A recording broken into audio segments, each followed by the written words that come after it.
A whole year and episode 2 still isn't out yet, huh? There, I said it, now you don't have to comment it.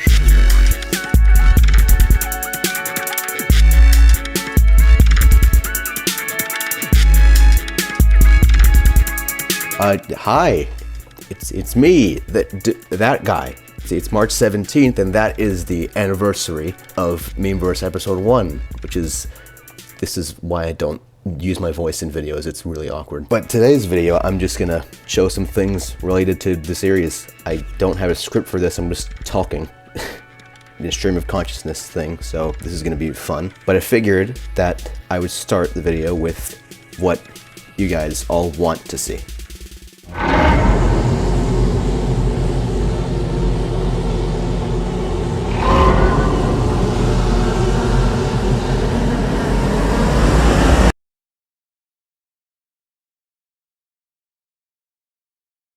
Y'all need some patience. But real talk, I'm thinking like May or June for release. That's probably when I think it's gonna come out. I'm gonna be honest with you, I don't have a release date. Just because last time I tried to do release dates, something would happen every single time that made that release date not happen anymore. So instead of a release date, I'm going to show you a new preview, like actual footage from episode 2 right now. Here we go.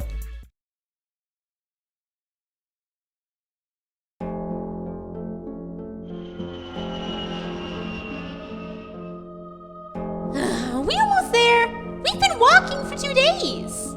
You're robots. You shouldn't get tired. Sure, but we can get annoyed. This is the literal end of the world. I think we have bigger problems. I'm still on edge about this whole idea of the cave. Yeah, do you think it was a good idea, leaving those other guys behind? We need somewhere to come back to if this fails, and I'm sure they can handle it. I'm a little worried about Biddy Bab. Are you sure that they can handle this? Alright, maybe I could have thought that one out more. I'll tell you what you can rethink. This entire plan. We've been out here for 2 days and haven't found anything. You're leading us on a trip to death. Just be patient. I'm sure we'll find something soon. You said that yesterday. I'm done following you guys to nowhere. You guys are acting like we're eventually gonna come across some huge castle or something. Here's a reality check. That doesn't happen. You might want to take that back.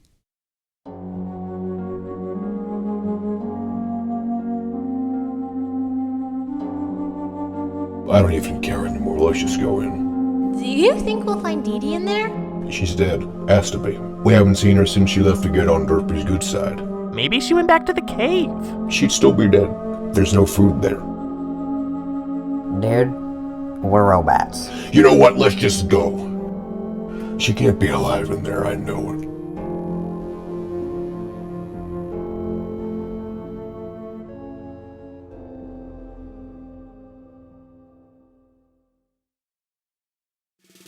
Alright, so what you just saw was basically the continuation of the ending of episode 1, with all the characters leaving the cave and trying to find other survivors. Episode 1 really just focused on those guys, like the whole episode was them.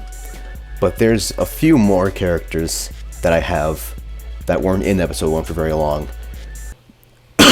So yeah, let's talk about some of those. I have a few characters that I would call like the main characters of the series. So I'm gonna go to those and explain what they're like, just who they are, and yeah, let's do this.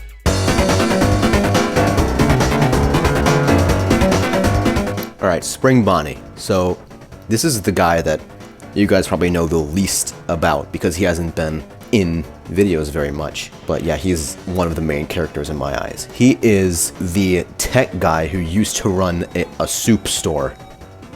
That's him. He is very, very intelligent. Like he's the tech guy, so he's really smart. But he can't hold his own in just bare fists fighting. So he uses weapons that he made to win fights. And you're gonna see some of those things he made in episode 2. He also made Maskless Chica's gun. She has a gun.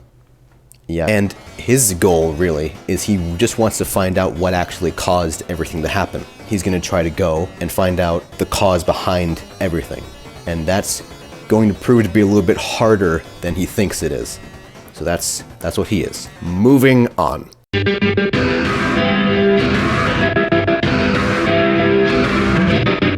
Scrap Baby, here we go. She is the only witness to the real, beginning of everything. She got saved by Maskless Chica after she returned from the end of Special Strike, and she now is working by her side in, the Force trying to stop Death Horse. She is willing, without hesitation, to kill any of the corrupted characters.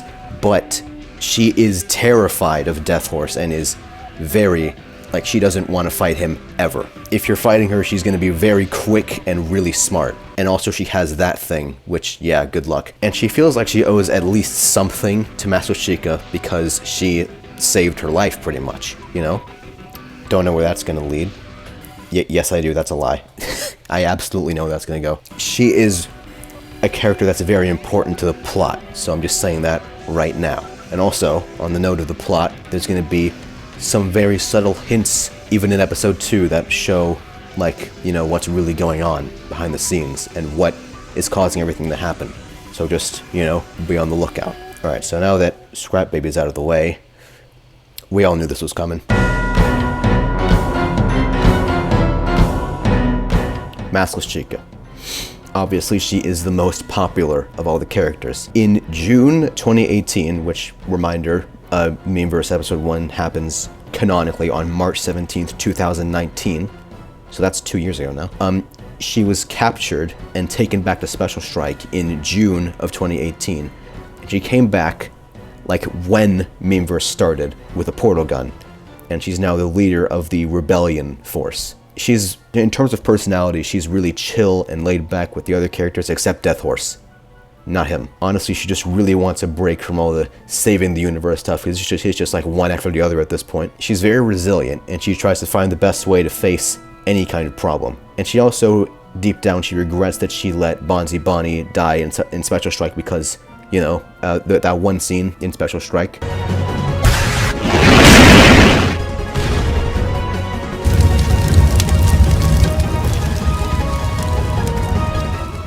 Bastard. He was my only friend. I wanted to, make that actually part of her character, so that's a thing now. And also, she's one of the more, detailed models that I've made, at least for now, because I wanted to just actually give her, you can see, actual, damage from Special Strike, to where she's not just, missing an arm and that's it. She actually has rips in the suit. Alright, so, and that's Maskless Chica. That's her character in Memeverse. Because she's, the most popular character I've made, I think, I wanted to, make her good, and I think I pulled that off. Alright, now that we're done talking about the good side, let's talk about some...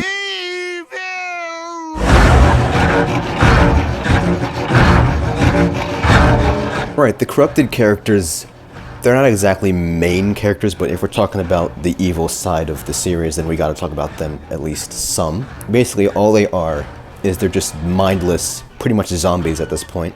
They have very much a hive mind personality, and literally all they do absolutely nothing, literally, until they have to fight something. Like that one scene in episode 1. Really, they're just puppets at this point. Yeah, he meant that, and that's actually what they do the whole time, until some other characters come in and they have to fight. And that's literally all there is to them. There is nothing more to the corrupted ones except that. They're very simple. So yeah, there's... Okay, let's just move on. I'm bored. Okay, I feel like I have to make a few things clear before I go on with this one. First off, why I chose her to be the sidekick is because she's the most hated FNAF character. That's why I chose her. That's the only reason. And also, I've been asked a few times why exactly I made her human. And there's 2 reasons for that. One, because there's some things that I have planned for the character. Some of them happen in episode 2 that I just can't use the original model for. Look at this. What am I supposed to do with this? And the second reason is actually a plot-related reason that I can't say yet. So there's that. Alright, let's keep going. Dee Dee, the one that everyone in the comments keeps calling Elizabeth. She's not Elizabeth. She is Death Horse's sidekick, obviously, as I said before. She was manipulated by Death Horse to become his partner and turned into a human. The thing to know about her is she trusts absolutely no one. Like, she's just by herself. She doesn't want to make alliances with anyone, really. She's not usually the one to take the lead in big fights, but if she's cornered, then she will defend herself, and she can very well do that. She's also, because she is the sidekick, she's the only one who knows what Death Horse is really like and what he's doing, but she doesn't know his end goal or why he's doing this. And because Death Horse was the one to turn her into a human, she is much stronger and tougher to kill than an average person. And like, I tried to mirror that with, you know, the red stuff on the eyes and on the arms. And yeah, that's all I have to say about her.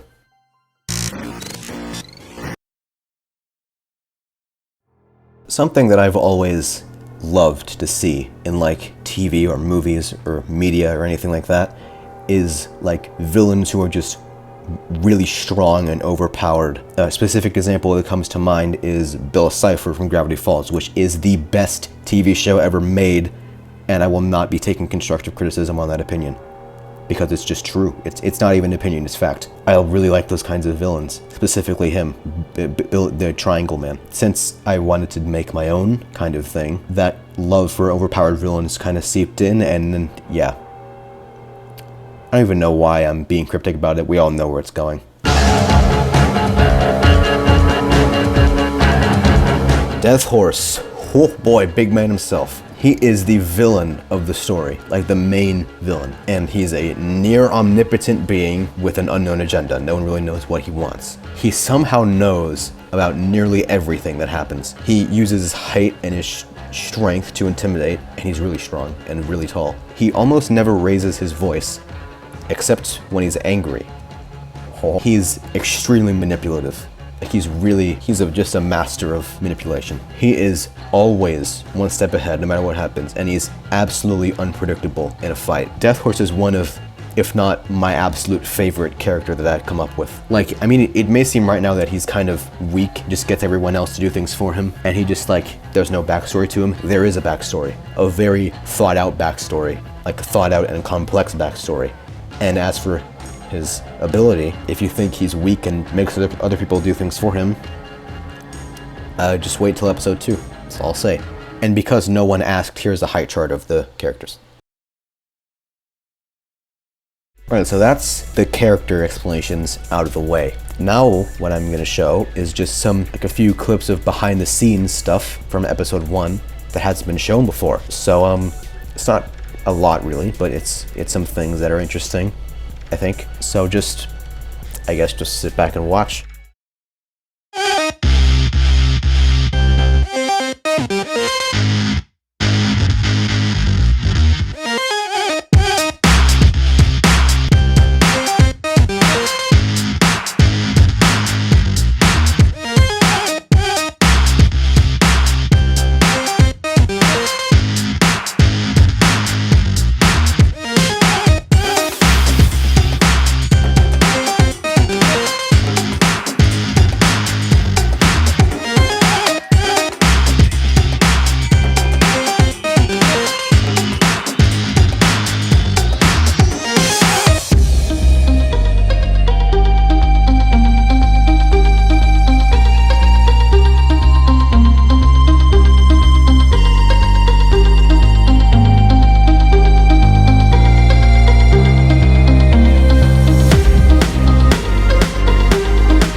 Alright, so that's done.